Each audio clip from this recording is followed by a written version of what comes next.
Eh, espérame un momentico que aquí me están escribiendo de medicina legal.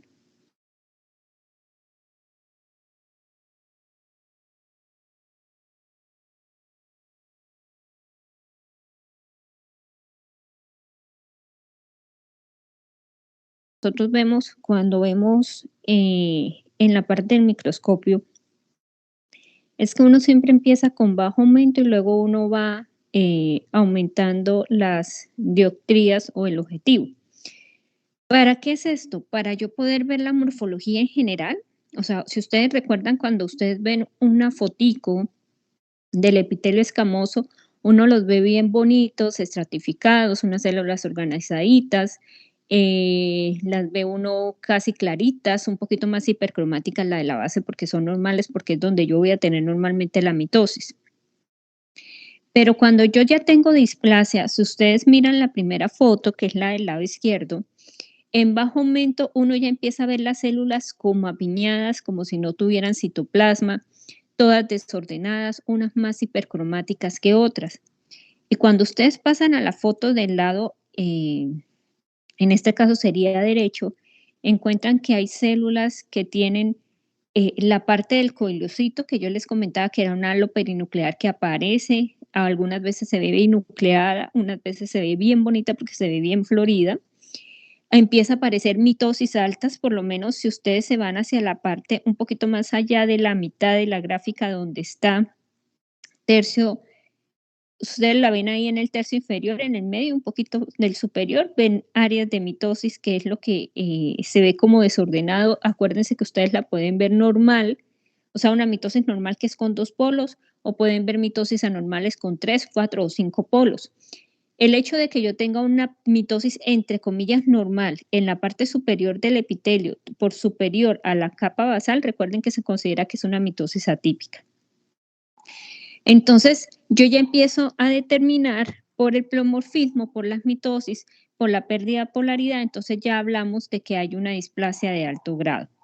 Entonces, sobre todo cuando hay compromiso de todo el espesor del epitelio. Ya habíamos hablado de la invasión local, un poquito de la metástasis, y vamos a hablar aquí sobre las diferencias generales de benigno y maligno. Entonces, recuerden, el benigno, las células son bien diferenciadas, que a veces uno lo puede confundir con un tejido normal. El maligno, las células pueden ser entre bien, moderado, pobremente diferenciado, que a medida que se va alejando de la buena diferenciación, se va volviendo más pleomórfica, se va volviendo más irregular y va perdiendo la función inicial del tejido. La parte de diseminación, entonces recuerden que en las lesiones benignas las lesiones son bien circunscritas o son confinadas hacia un solo tejido donde no compromete estructuras adyacentes que yo lo puedo retirar. El maligno generalmente el crecimiento es errático, tiene abundantes figuras mitóticas y generalmente pueden tener cápsula o no cápsula, pero recuerden que siempre invaden estructuras adyacentes. La invasión local, generalmente los benignos nunca hacen invasión local, sí hacen efecto de masa, pero más no invaden. En cambio, los malignos sí hacen invasión local, así como hablamos la vez anterior, que pueden comprometer la misma pared, evolucionan y pueden comprometer estructuras adyacentes. No quiere decir que sea metástasis, sino es por la continuidad de la invasión. Y las metástasis que están ausentes en las lesiones benignas y están siempre presentes en las lesiones malignas.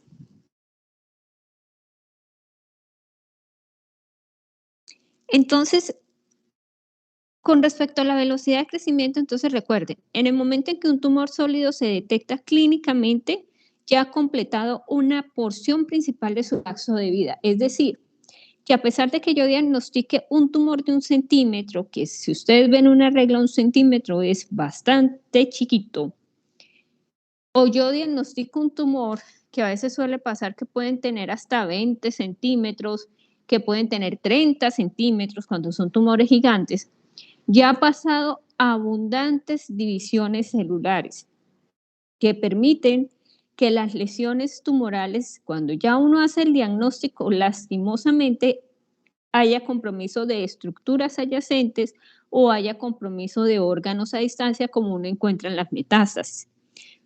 Por eso es que la opción que nosotros tenemos es hacer diagnóstico de lesiones tempranas y premalignas para brindarle un mejor pronóstico al paciente.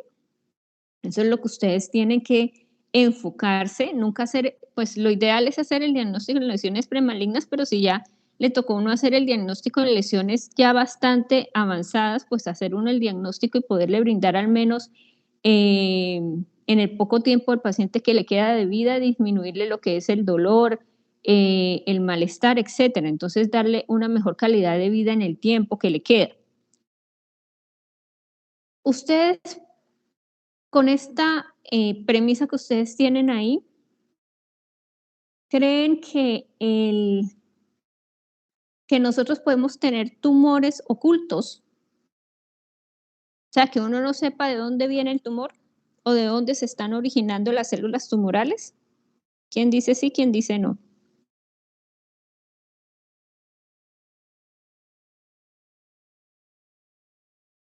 Sí se puede, profe. ¿Y por qué? ¿Por qué creen ustedes? Cuando hay mucha neoplasia, no se puede diferenciar de dónde, de qué línea celular provienen las células tumorales. Entonces, mira, hay pacientes y nosotros en patología tenemos un capítulo bastante grande que se llaman tumores de origen desconocido. ¿Qué quiere decir tumores de origen desconocido? Que cuando yo le hago los marcadores especiales, cuando yo hago los marcadores especiales, esas células tumorales como se han desdiferenciado tanto, me marca por lo menos para senos paranasales, para estómago, para recto, me marca, pongámosle pulmón y me puede marcar vía biliar. Entonces, ¿cuál es el problema? Como me marca varios sitios, yo no sé de dónde es el primario. Y en ocasiones, como te marca tanto, pues uno va y hace los exámenes de extensión. Entonces uno le hace al paciente una endoscopia, una colonoscopia, le hace uno una ecografía para mirar vía biliar, empieza uno a examinarlo y no le encuentra uno al paciente de dónde proviene el primario. ¿Cuál es el problema? El problema es que, y métanse en la cabecita, el ideal o el tratamiento ideal siempre es sacar. Yo tengo que sacar el tumor, pero el sacar el tumor o la lesión tiene que llevar márgenes. ¿Qué quiere decir llevar márgenes para ustedes?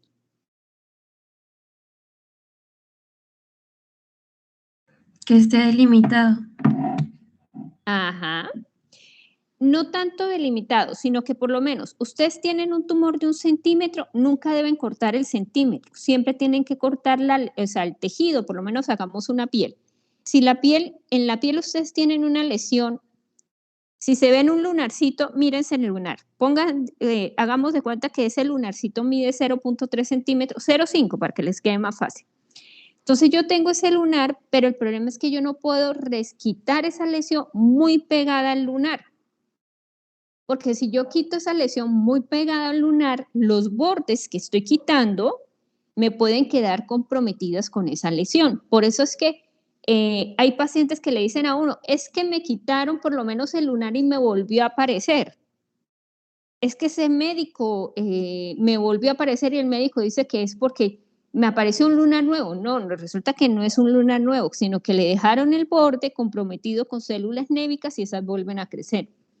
Entonces, si yo tengo una lesión de 0,5, la resección tiene que ser al menos de 1 centímetro. ¿Por qué? Porque ahí tú le das margen de que te traes toda la lesión y no le dejas lesión al paciente. ¿Cuál es el problema de los tumores irresecables? O sea, cuando yo entro y digo no puedo resecarlos. El problema de las lesiones irresecables es que cuando ustedes van a entrar y tratar de hacer un margen, no tienen opción de hacer margen. O sea, por lo menos ustedes tienen una lesión de 2 centímetros y resulta, a ver, y lo ponemos, tiene una lesión de 2 centímetros cerca al centro respiratorio. Si yo le doy un margen de 1 centímetro, me traigo el centro respiratorio. Si me traigo el centro respiratorio del paciente, ¿qué va a hacer el paciente? ¿O qué le puede pasar al paciente? Si en la cirugía te traes tú el centro respiratorio. ¿Nadie? Si uno ya no tiene Pues centro respiratorio, ¿qué le pasa? no hay intercambio gaseoso y puede llevar hasta la muerte. Exactamente, el paciente se muere. Entonces, un ejemplo de eso son tumores cerebrales, que uno no Profe, una puede tener pregunta. margen. Señorita, cuéntame. Si le quitan el centro respiratorio, ¿no quedaría solamente con el proceso de respiración que es voluntario? No, no puedes porque recuerda que generalmente uno utiliza o sea, cuando uno respira, uno utiliza lo involuntario. Entonces, y uno necesita utilizar más lo involuntario porque lo involuntario utiliza los músculos que menos se cansan, o sea, que son por lo menos los músculos intercostales, algo del diafragma, pero cuando uno hace respiración voluntaria, que es lo que ocurre por lo menos con los pacientes que tienen neumonía o pacientes que tienen dificultad respiratoria o que llevan mucho tiempo intubados por problemas neumónicos o asociados a lesiones de pulmón, cuando ya se vuelve voluntario, los músculos se cansan. Y entonces, si los músculos se cansan, tú entras en paro respiratorio. Esa es la ventaja del centro respiratorio. Y la otra es que recuerden que el centro respiratorio regula los niveles de CO2. Entonces, por lo menos, si normalmente uno hace apneas, sobre todo cuando uno está dormido, si estos pacientes generalmente están en cuidados intensivos, entonces tú tienes que relajarlos y entubarlos para poder hacer el procedimiento. Entonces, solamente con dormirlos, relajarlos, yo los voy a entrar en un periodo de apnea y nosotros necesitamos el centro respiratorio para censar los niveles de CO2. Si yo no censo los niveles de CO2, sigo en apnea y me muero. Así tengan los músculos voluntarios. Entonces, un paciente que no tenga centro respiratorio, generalmente el paciente fallece, siempre. Igual que el centro cardíaco, la parte de regulación del centro cardíaco tampoco puede. Pero si yo tengo lesión, por lo menos, hay pacientes que pueden tener tumores en el lóbulo frontal, derecho, pongámosle. Pero resulta que esta lesión es bastante grande y está sangrando. Si hay opción, hay médicos que ingresan y quitan el lóbulo frontal, derecho. El paciente tiene una ventaja, tiene el izquierdo, ¿cierto? Y recuerden que el cerebro tiene una cosa que se llama plasticidad, que se ha comprobado, que es que si a ti te hace falta un lóbulo, el otro lóbulo trata de compensar las funciones del otro lóbulo. Pero hay un problema grande. El lóbulo frontal regula comportamiento. Entonces yo tengo riesgo de que el paciente me haga qué cosas. Si regula comportamiento. Y sobre todo comportamientos de, ¿cómo les digo yo? Como de restricción, como dice la gente, como de pena. Que usted hace las cosas y funcionan por ese lado del comportamiento. Cuando ustedes consumen alcohol, el lóbulo que se afecta es el lóbulo frontal. ¿Y qué han visto ustedes cuando la gente consume alcohol? Cuando están borrachos, se desinhiben. Entonces, cuando yo tengo alteración del lóbulo frontal, son los pacientes, por lo menos, yo en una ocasión hice una necropsia hace mucho tiempo de un chiquillo, era estudiante de la Libre, pero el chico siempre había tenido alteraciones del comportamiento según la mamá. El chiquillo se descompensó mucho, lo mandaron estaba en el Rudecindo Soto, estuvo hospitalizado en el Rudecindo Soto, pero lastimosamente una noche el chico decidió ahorcarse y se ahorcó, o sea, con supervisión de todo el mundo y se ahorcó. Cuando entré a hacer la necropsia, me llamó la atención que tenía agenesia del lóbulo frontal. Y lo que hizo que el lóbulo frontal no creciera y que hiciera esa atrofia del lóbulo frontal y después ausencia, en uno tenía algunas células y en el otro no tenía, era que tenía una hipertrofia de la tabla ósea del techo de la órbita. Entonces eso no permitió que el lóbulo se expandiera. Y esos eran los cambios de comportamiento que tenía el paciente. Por eso es que cuando uno tiene un paciente psiquiátrico, uno primero tiene que descartar todo lo orgánico para uno decir que realmente es psiquiátrico de nuevo. Entonces, este chiquito tenía alteraciones del comportamiento, el diagnóstico que le habían hecho era bipolar, pero sus alteraciones de comportamiento ¿era por qué? ¿Era porque tenía un problema de conducción o porque el cerebro estaba anormal o era porque el sistema de conducción si está alterado, pues el cerebro está normal. ¿Pero era un cerebro anormal?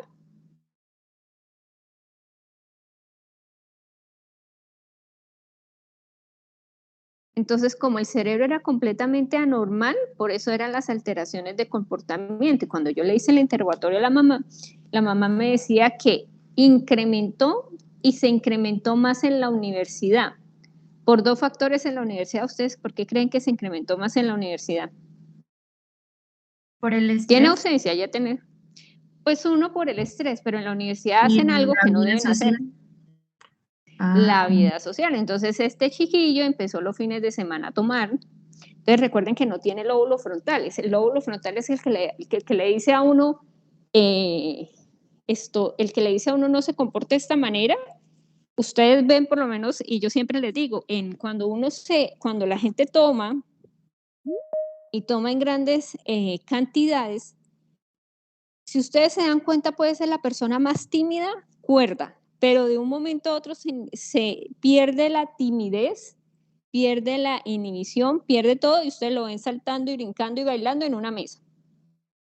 Y siendo la persona más sociable, pero también a la vez tiene alteraciones del comportamiento, porque generalmente yo les digo, el alcohol se considera que es un depresor, ¿no? A pesar de que al principio ustedes lo ven emocionado, saltando, gritando y todo, generalmente al final del episodio empieza un pico depresivo que es el más peligroso, que ese pico depresivo es cuando uno se da cuenta que la gente está cursando con ese pico depresivo porque agarra a todo el mundo y empieza, es que yo lo quiero a usted es mi mejor amigo, y empiezan a llorar y empiezan no sé qué. Ese es el pico depresivo, que es el que tiene mayor riesgo de que las personas cometan autolesión, porque recuerden que está inhibido la parte que le dice a usted que eso no se puede hacer, y a la vez se aumenta la parte depresora.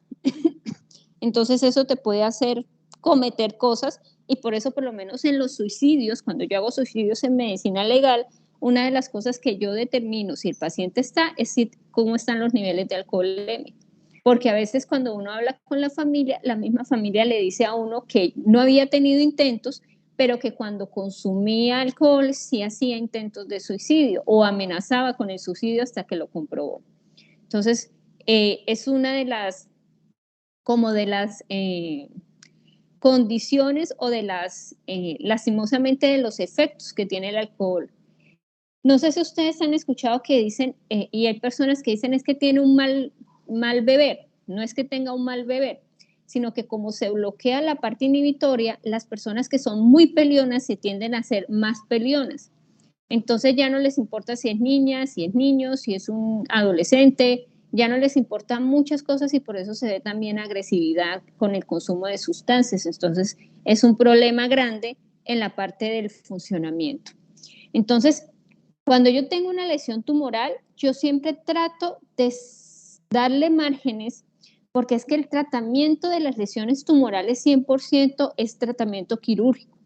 Y después uno se viene acompañando de tratamiento, ya sea como medicamentos como la quimioterapia o como la radioterapia.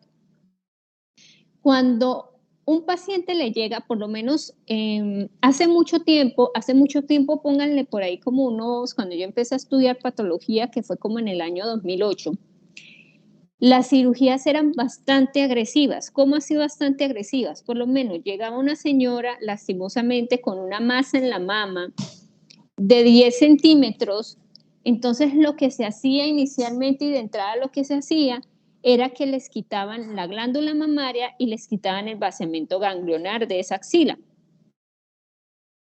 ¿Qué encontraron cuando hacían eso? Pues encontraron de que a pesar de que entraban con esa agresividad para quitarlo, a veces quitaban hasta reja costal, porque la lesión era muy pegada a la parte del músculo, entonces había que llevarse reja costal. Entonces, lo que encontraron es que al entrar y hacer esas cirugías tan agresivas de lesiones, así sean tan grandes, no le mejoraba el pronóstico al paciente, porque de todas maneras hacía metástasis, de todas maneras le aparecían nódulos sobre la herida quirúrgica, le aparecían nódulos, por lo menos a veces. Recuerden que yo tengo una mama contralateral, entonces aparecían, ahí sí ya es metástasis, a pesar de que yo tengo 2 glándulas mamarias, pero si me aparece en la otra glándula mamaria, ahí sí se considera que es metástasis.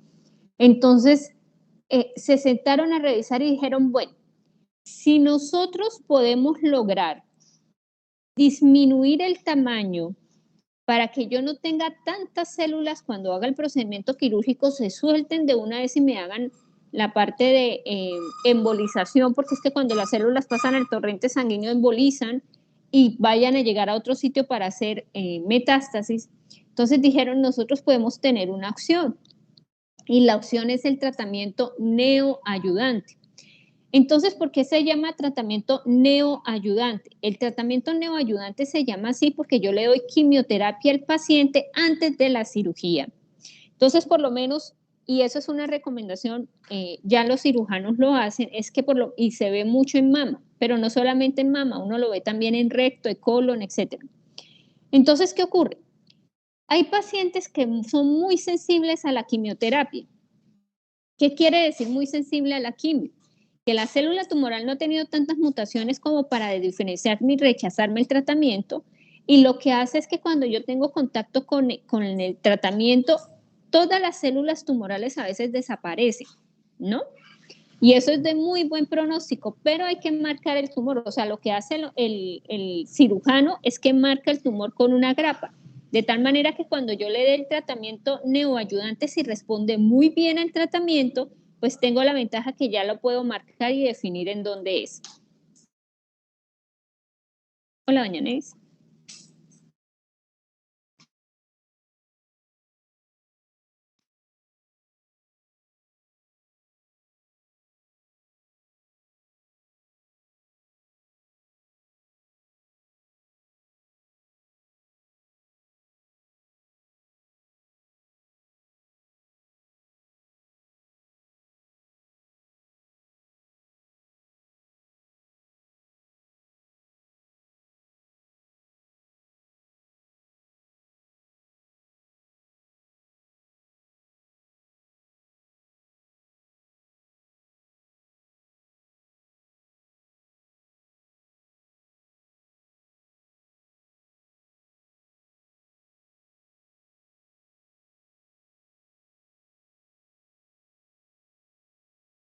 Tengo dolor de cabeza porque tengo echarme como 5 cobijas.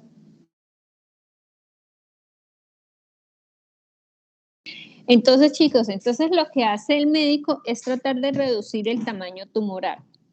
Entonces, cuando uno reduce el tamaño tumoral, por lo menos, si yo ya la paciente tenía que hacerle una mastectomía, que era quitarle la mama, ya puedo, si disminuyó bastante el tamaño tumoral y cuando le hago los exámenes encuentro que no me marca tanto, sobre todo en la mamografía, entonces lo que definen es hacer una cuadrantectomía. O sea, ya no voy a ser tan agresivo de quitarle la mama, sino que le quito un cuadrante de la mama.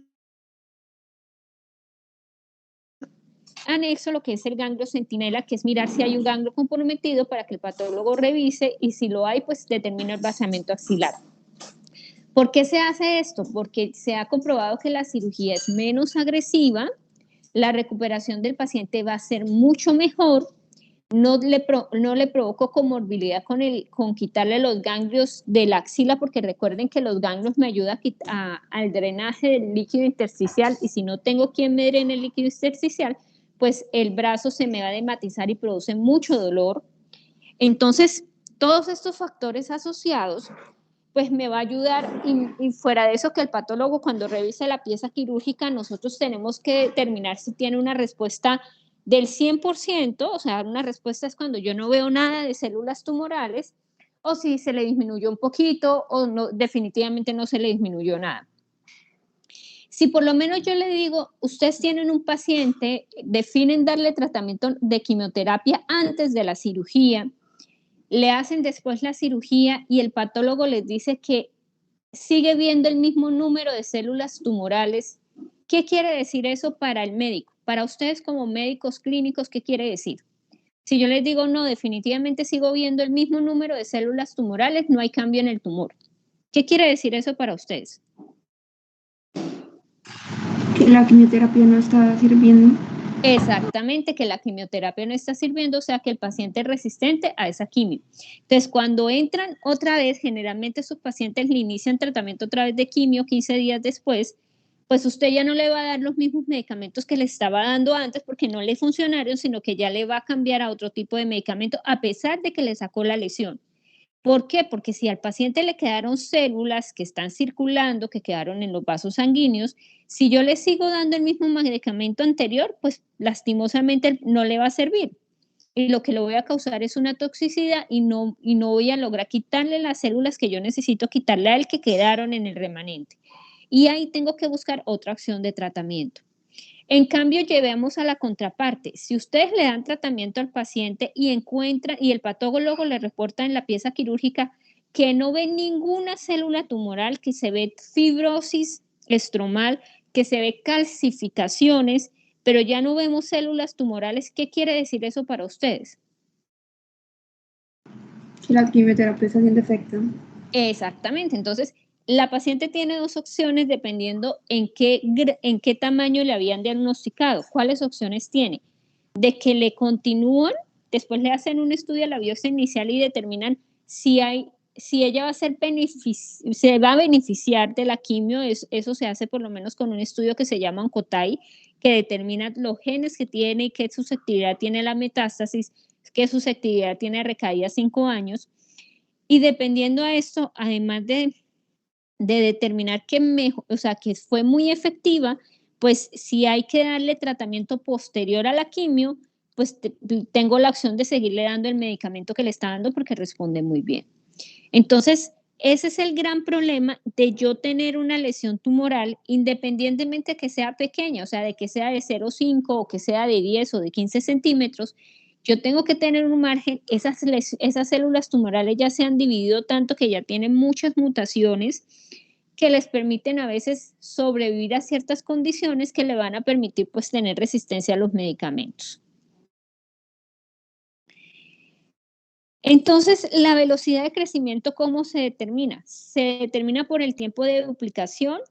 Ya habíamos hablado que hay una cosa importante con las fases de crecimiento, que es que no solamente con la fase de crecimiento, sino con la parte de división celular. Recuerden que la cinética tumoral tiene que ver mucho con en qué fase del ciclo esté. Y hay muchas células tumorales que están en fase de ciclo que sienten. Recuerden que no quiere decir que estén dormidas, no quieren decir que estén dormidas sin hacer nada, sino que es una forma de la célula para poder sensar qué está pasando en el medio externo, sobre todo qué cosa le afecta y qué cosa no le afecta. Eso es lo que le interesa a ella, para cuando vuelva a la célula y se despierte para hacer toda la parte del ciclo que ella necesita hacer, pues ya sensa las condiciones y mejora esas condiciones para ella no destruirse. Recuerden que entre más yo me divido, más me desdiferencio, o sea, me dejo de parecer a mi tejido inicial y pierdo mi función inicial. Y todo empieza con una célula clon, que si yo hago el material genético de las últimas células, puedo determinar cuáles fueron las mutaciones hasta la primera célula que se transformó en una célula mala.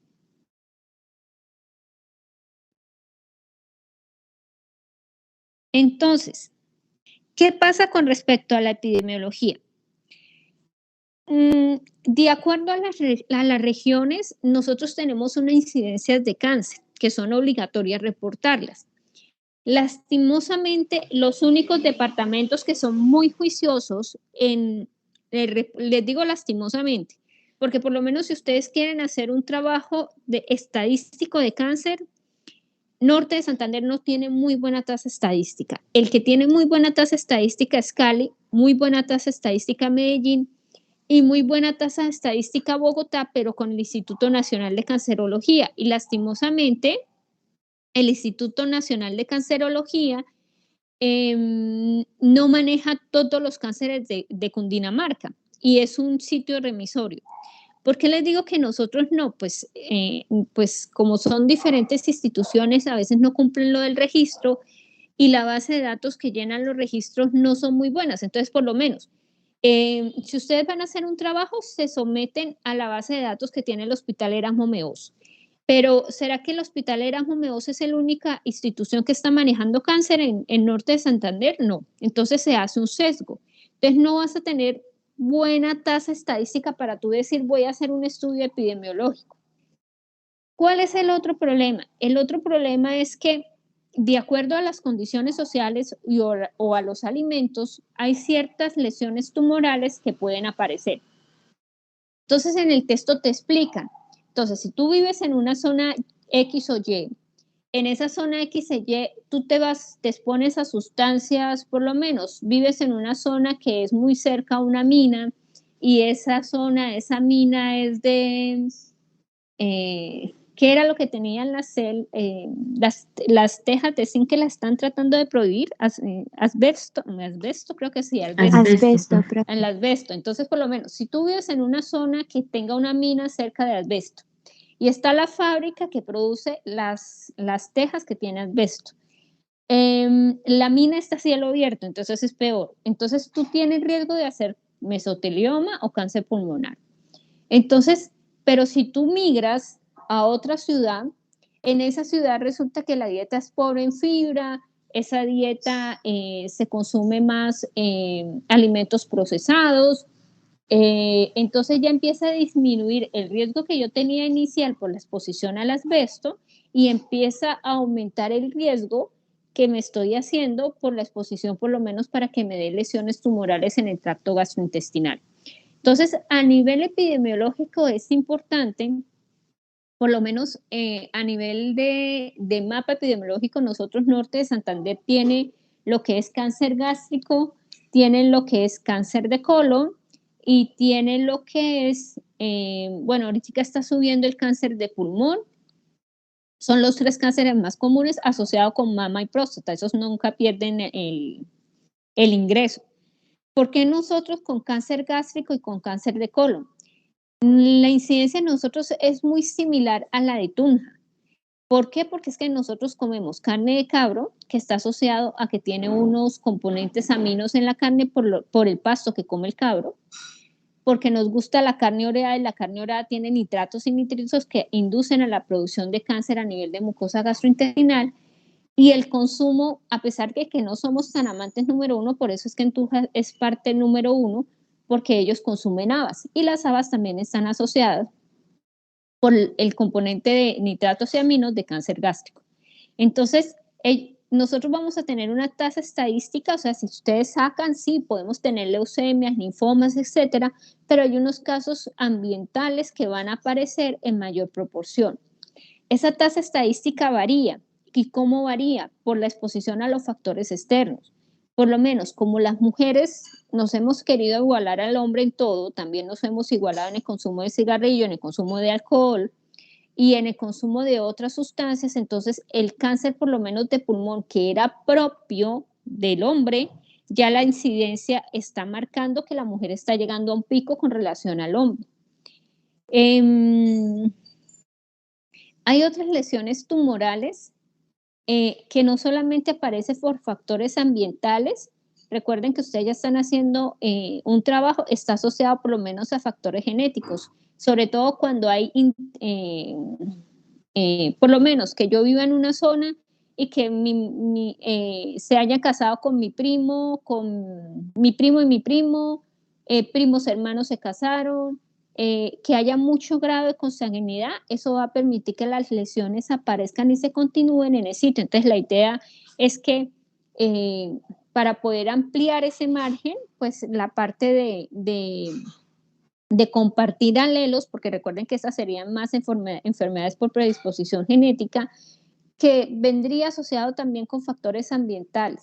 Entonces, por lo menos, si yo vivo en una zona donde utilizo muchos fumigantes, donde consumo carne oreada y donde consumo sustancias que me producen nitratos y nitritos, puedo hacer cáncer gástrico, asociado a que en mi familia hay antecedente de hacer cáncer gástrico, y como tenemos la parte parental es muy, muy cercana, pues tenemos más que mis genes se expondrán más para que me dé la enfermedad. Esta es la tabla que ustedes tienen en el libro.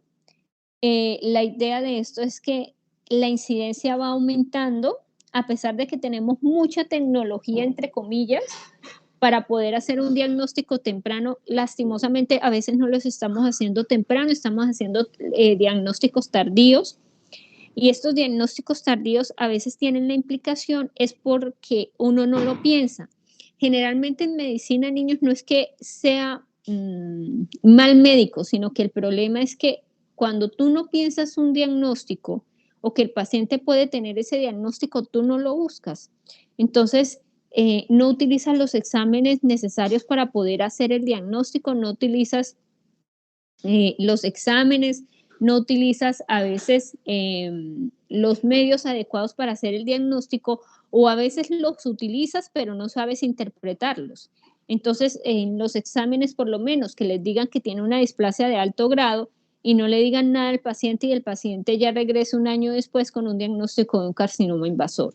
Entonces, eso es lo que nosotros llamamos de que hay que hacer una buena interpretación y en conjunto, qué es lo que tiene el paciente con los exámenes, nunca solos. O sea, uno nunca evalúa exámenes solos con respecto a lo que tiene el paciente, sino uno siempre evalúa todo en conjunto.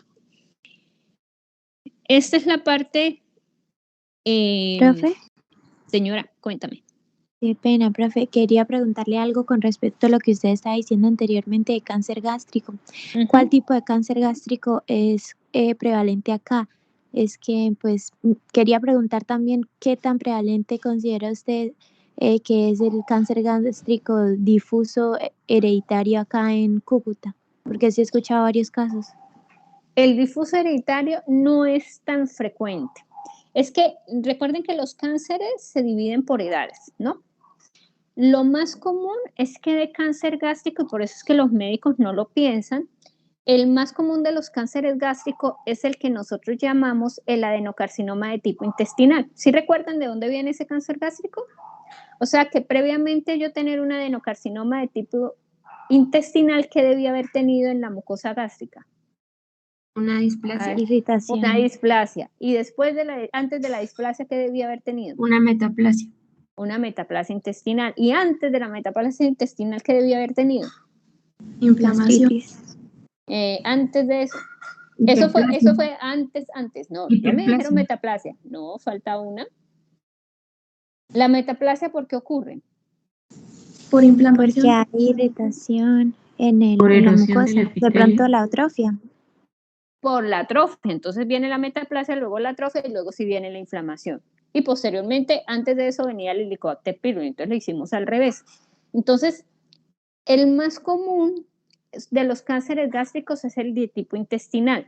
Y ese tipo de lesión tumoral, como es una lesión tumoral que no va a aparecer de la noche a la mañana y yo tengo que tener mucha exposición para que me dé el cambio, generalmente son lesiones tumorales que aparecen por encima de los 55, 60 años, o sea que son tumores de viejos, ¿sí?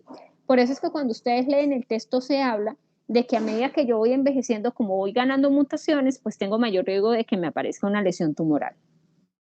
Pero resulta que yo tengo también cánceres gástricos que se salen de la población normal. O sea, ¿cómo así que se salen de la población normal? Que no son de tipo intestinal y entre esos está el carcinoma difuso de células en anillo de sello o carcinoma pobremente cohesivo, se llama así porque es que la célula está suelta en el tejido, es una célula que el núcleo se va a la periferia y parece un anillo, por eso es que se llama anillo de sello. Este tipo de lesiones es más común en jóvenes y no tiene, ese tipo de lesiones sí no tiene como antecedente lo que acabamos de ver, que yo tengo Helicobacter, hago una inflamación, luego hago una atrofia, metaplasia y hago displasia y luego carcinoma. No, este tipo de lesiones se empieza a sumar en la célula, pero no hay un cambio morfológico establecido, o sea, establecido en el sentido de que yo vaya a mirar la biopsia y diga, uy, esta célula tiene un cambio, sino que lastimosamente ya empieza a aparecer con células con núcleo excéntrico. A veces esas células con núcleo excéntrico todavía no han adquirido la capacidad de hacer metástasis o invasión, entonces pues es una ventaja adyacente. Entonces, teniendo en cuenta esto, por lo menos el carcinoma de células en anillo de sello son más comunes en pacientes jóvenes, es decir, en pacientes desde los 19 años hasta los 40 años. Pero si va un paciente de 19 años a 40 años al médico por una gastritis, nunca le mandan una endoscopia, sino que siempre le mandan tratamiento supuestamente para el Helicobacter, a pesar de que no han confirmado la presencia del Helicobacter. Entonces se debe más es por la presentación. Actualmente en Cúcuta, nosotros, por lo menos desde hace como unos 5 años, se ha visto un incremento marcado de los cánceres gástricos y gastrointestinales. Una de las cosas que se estaba mirando, y cuando ustedes revisen la literatura, se habla de los componentes de nitratos y nitritos, y esos nitratos y nitritos se encuentran más en el agua. Nosotros tenemos un problema grande, que es que hace más o menos como unos, yo estaba haciendo el rural en esa época, fue hace como unos, yo soy 11 años, soy patóloga, 3 años estudiantes, son 14, más o menos hace como 15 años, tuvimos un problema de derrame de petróleo hacia la ribera del río Pamplonita, y eso ocasionó contaminación, pero deja contaminados los suelos y los subsuelos. Más o menos, por eso una de las cosas que se cree es que esos factores contaminantes, porque como contamina de todas maneras el subsuelo y sigue, a pesar de que usted ve entre comillas el río que circula, etcétera, lleva contaminantes que pueden inducir la aparición de lesiones. La prevalencia, por lo menos si usted me pregunta por la Duarte, que es donde yo trabajo, yo más o menos hago diagnóstico de 2 cánceres difusos en anillo de sello al mes. Hago más diagnóstico de carcinoma de tipo intestinal, a nivel gástrico por ahí unos 6 al mes. Más los 2 difusos son 8, más o menos 8 diagnósticos de cáncer gástrico, más o menos. Pero tocaría mirarlo en la población general. Y lastimosamente, pues información aquí en Cúcuta con la población general es muy pobre. Una de las cosas que sí se ha comprobado es que los factores ambientales son 100% producto. Antes se creía, cuando empezaron a hacer el estudio de cáncer, que todo venía de la alteración genética. Pero resulta que la alteración genética maneja un porcentaje muy poquito. ¿Cómo así un porcentaje muy poquito? Que es que la alteración genética, a veces el compromiso genético que yo tengo, el factor ambiental lo potencia. O ese factor ambiental puede inducir que yo aparezca con una mutación. Por lo menos yo puedo tener mutación del P53 por factor ambiental y no ser una parte genética hereditaria. Recuerden que si es una parte genética hereditaria, la heredan todas mis células, pero cuando es ambiental, solamente las células que se expusieron a ese factor ambiental es el que le va a generar la parte de la lesión. Jóvenes, ¿será que ustedes me regalan por ahí 35 minuticos? Es que tengo que manejar, me voy para el palacio, para el cementerio, que tengo turno en el cementerio, y para que puedan ustedes comer algo o descansar un ratico mientras seguimos, y nos encontramos a las 7:35. Voy a desayunar porque es que tengo murgue y si no, no desayuno en todo el día. Bueno, profe. Nos vemos ahorita. Vale, profe. Esto, es que me estaba llamando el jefe. Bueno, entonces recuerden que la parte epidemiológica es que dependiendo del sitio donde esté, de los factores ambientales, yo tengo más susceptibilidad que me den ciertas lesiones tumorales que otras. Fuera de eso, si ustedes le suman los factores ambientales, los factores genéticos, entonces puede incrementar que a mí me aparezcan ciertas lesiones tumorales. Entonces, de acuerdo a esto, hay una distribución de lesiones tumorales. Entonces, generalmente, si ustedes se dan cuenta en la tabla, el más común es el cáncer de próstata, seguido por cáncer de pulmón y bronquios, por estadiaje. Supuestamente, mire que el cáncer de pulmón es más común en la parte de Europa, África. Nosotros supuestamente predominamos más con cáncer de próstata, pero está el resto de la población que para nosotros no es tan raro ver, pero nosotros tenemos cáncer de pulmón, de estómago, de colon, asociados a infecciones virales como el sarcoma de Kaposi, infecciones por carcinomas escamocelulares asociados a infecciones por virus del papiloma humano.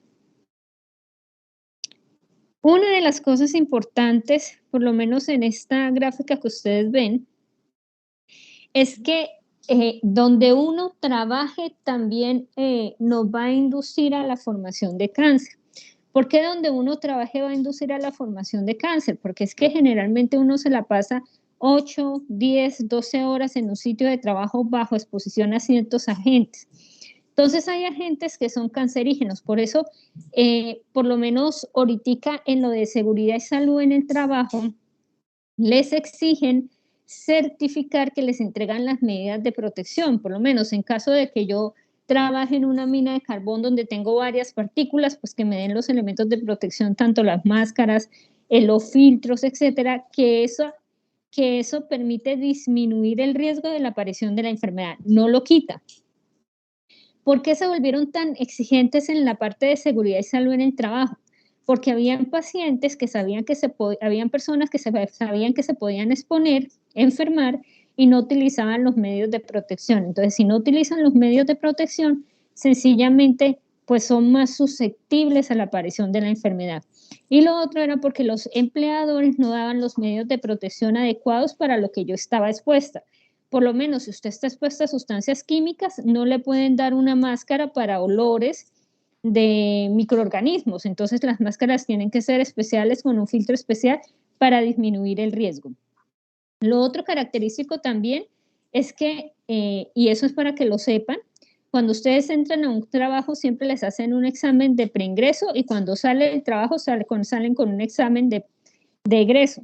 ¿Por qué? Porque yo necesito saber que mi trabajador está bien cuando ingresó y cuando se va necesito saber que el trabajador o sigue bajo las mismas condiciones o a pesar de la exposición no tuvo una evolución de las condiciones patológicas que pueden aparecer en dicha área. Hay sustancias que sí son, que se consideran que son cancerígenas y otras que se utilizan muy constantemente en objetos que nosotros utilizamos. Por lo menos, antes existía una pintura que utilizaban en los juguetes que es una pintura de plomo. Como los niños echaban los juguetes a la boca, los niños presentaban intoxicación por plomo. Podían tener intoxicación propia del plomo o los niños podían empezar a tener leucemias y linfomas. ¿Cómo se dieron cuenta? Pues que cogieron una población de gente, encontraron la población de niños, también encontraron que habían casas que estaban pintadas con plomo y habían niños que tenían, o personas adultas que tenían una manía que se llama pica, que es comer arenilla o pintura de las paredes, que con el dedo se quitan la arenilla y la pintura, resultaban comiendo la pintura de plomo y aparecían las enfermedades, las displasias, las desgracias, etc. ¿Qué fue lo que se dieron cuenta? Que la exposición a esa pintura de plomo podía desencadenar la aparición de las enfermedades. Entonces, como en los niños era tan difícil quitar que un niño se quitara de la boca el carro, porque es que lo pueden hacer en cualquier momento y la mamá no se da cuenta, entonces exigieron a los distribuidores de pinturas que no deben haber pinturas a base de plomo, que las quitaron para disminuir la parte de la toxicidad. Entonces, las personas que producían esa pintura, pues les daban lo mismo por la exposición de plomo, les daban leucemias o linfomas, y los que se la comían, pues también lo mismo.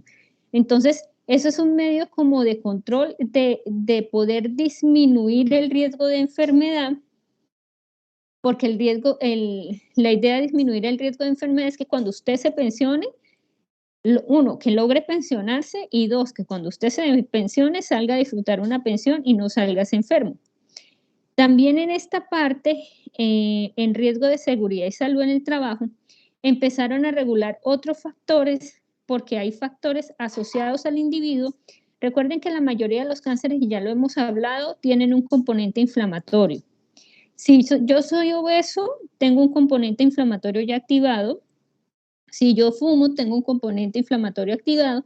Entonces les exigen manejar esos factores de riesgo que yo puedo controlar, como el peso, el consumo de cigarrillo, la alimentación. Entonces por eso las empresas hacen programas para poder minimizar los riesgos de aparición de cáncer, pero también de otras enfermedades como cardiovasculares, etc.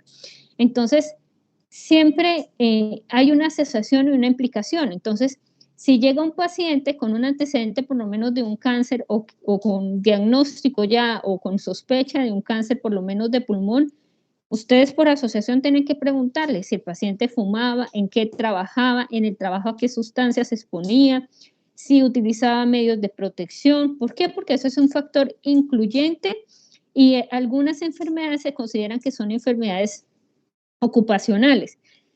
Y eso tiene una implicación para el usuario, para el paciente, porque si es una enfermedad ocupacional, la ARL se la paga completica. Si es una enfermedad profesional, pues lastimosamente la pensión tiene que ver directamente proporcional con el tiempo que cotizó y solamente gana como el 70%. Entonces son dos cosas totalmente diferentes y por eso uno tiene que plasmarla muy bien para uno poder determinar si es una enfermedad esporádica asociada al trabajo o una enfermedad esporádica no asociada a trabajo sino a otras sustancias que la persona está expuesta. ¿Por qué es importante la edad? Y es importante que no la noten, porque tanto la edad como el sexo, porque hay tumores que son propios de los niños, como hay tumores que son propios de los viejos y de las edades intermedias. Cuando nosotros por lo menos, si yo llego a diagnosticar un adenocarcinoma de tipo intestinal en un paciente de 20 años, uno tiene que revisar muy bien todo el contexto. ¿Por qué todo el contexto? Uno tiene que revisar muy bien y hablar con el gastro para preguntarle al gastro qué tipo de lesión vio, ver la foto de la endoscopia, ver la posibilidad que de pronto se haya traslocado la muestra. Yo cuando descarto todos esos eventos ya puedo decir si es un chico de 20 años con un adenocarcinoma de tipo intestinal. ¿Por qué? Porque ya descarté los factores que me pueden sacar de esa edad porque es una lesión tumoral que no es de esa edad.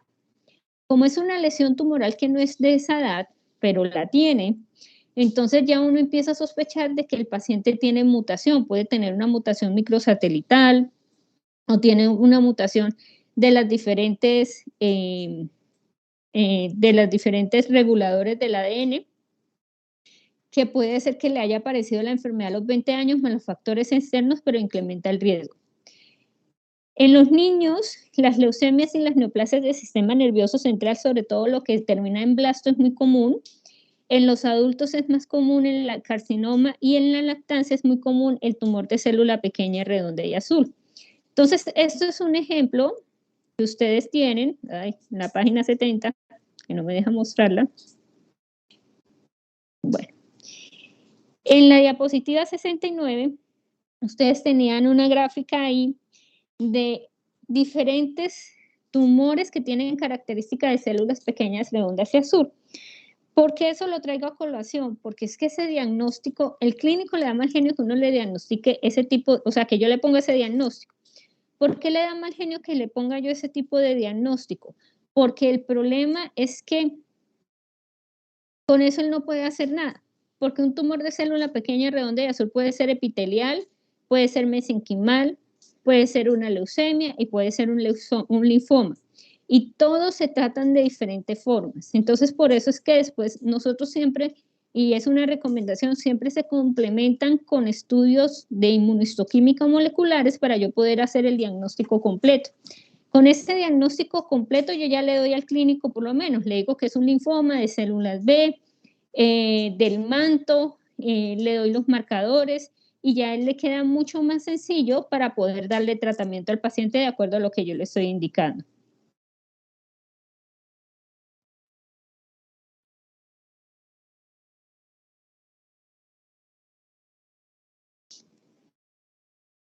Estos son los genes que están implicados en la parte de el cáncer asociado tanto esporádico como o como familiar.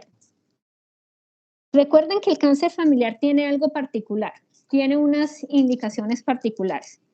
La primera indicación es que cuando yo reviso la historia clínica hay más de una persona afectada en sus antecedentes de exposición por el cáncer, ¿cierto? Segundo, aparece en edades mucho más tempranas de lo que debe aparecer, por lo menos. El cáncer de mama. El cáncer de mama es más común que dé por encima de los 45 años, pero yo puedo tener pacientes de 20 años con cáncer de mama. Si me aparece el de la señora de 45 años, por el contexto, por la edad, por la aparición, es un cáncer más asociado a esporádico. En cambio, a la chiquilla de 20 años que le da el cáncer de mama, ya uno sabe que salió del rango, entonces por la presentación se considera que es un cáncer hereditario, y si yo le digo a ella o le pregunto a ella si hay antecedentes familiares, en ocasiones pueden aparecer familias con la lesión tumoral. Puede ser que la primera mutación grave la tenga ella. Por el hecho de aparecer la enfermedad en un rango que no debe aparecer, es recomendable mandarle a hacer el BRCA1 y BRCA2 que está asociado con el cáncer heredofamiliar de mama. Y si tiene hijas, tiene que ganarse la mutación del BRCA1 y BRCA2 para determinar que no tengan mayor susceptibilidad. ¿Qué pasó al inicio? Al inicio empezaron a estudiar las lesiones tumorales con los genes. Entonces encontraron en unos tumores encontraron unos genes, y por eso algunos genes tienen nombres de tumores, por lo menos. El RB, que es el gen del retinoblastoma, la primera vez que se detectó fue en un retinoblastoma. El retinoblastoma es un tumor de células, blastoma, recuerden que son células inmaduras, es un tumor de células inmaduras de la retina, es de muy mal pronóstico, generalmente son bilaterales, afectan el nervio óptico. Hola, Miguelito. Espérenme un momentico, jóvenes.